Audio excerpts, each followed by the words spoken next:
ಎಲ್ರಿಗೂ ಇವತ್ತು ದೊಣ್ಣೆ ಬಿರಿಯಾನಿ ಹೇಗೆ ಮಾಡ್ಕೊಳೋದಂತ ನೋಡ್ಕೊಳ್ಳೋಣ. ಚಿಕನ್ನು, ಅರಿಶಿನ, ಉಪ್ಪು, ಮೊಸರು ಹಾಕ್ಕೊಂಡು ಮ್ಯಾಗಿನೇಟ್ ಮಾಡಿ ಒಂದು ಅರ್ಧ ಅವರ್ ಬಿಟ್ಬಿಡಿ. ಒಂದು mixer ಜಾರಲ್ಲಿ hole garam masala, spices, green chilli, ಶುಂಠಿ, ಬೆಳ್ಳುಳ್ಳಿ, ಪುದೀನ ಸೊಪ್ಪು, ಕೊತ್ತಂಬರಿ ಸೊಪ್ಪು ಹಾಕ್ಕೊಂಡು ಪೇಸ್ಟ್ ಮಾಡ್ಕೊಳ್ಳಿ. ಒಂದು ಪಾತ್ರೆಯಲ್ಲಿ ಒಂದು ಸ್ವಲ್ಪ ಎಣ್ಣೆ, ತುಪ್ಪ ಹಾಕ್ಕೊಂಡು ಹೋಲ್ ಗರಂ ಮಸಾಲ, ಸ್ಪೈಸಸ್ ಹಾಕಿ ಫ್ರೈ ಮಾಡಿ. ಈರುಳ್ಳಿ ಹಾಕಿ ಫ್ರೈ ಆದಮೇಲೆ ಟೊಮೊಟೊ, ಚಿಕನ್ ಹಾಕಬೇಕು.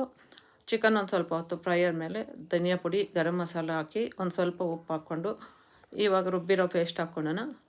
ಅದೊಂದು ಸ್ವಲ್ಪ ಹೊತ್ತು ಹಸಿ ವಾಸನೆ ಹೋಗೋವರೆಗೂ ಫ್ರೈ ಮಾಡ್ಕೊಳ್ಳೋಣ. ಇವಾಗ ನೀರು ಹಾಕ್ಬಿಟ್ಟು ಇವಾಗ ಅಕ್ಕಿ ಹಾಕ್ಕೊಳ್ಳೋಣ. ಇವಾಗ ಚಿಕನು 80% ಬೆಂದಿದೆ.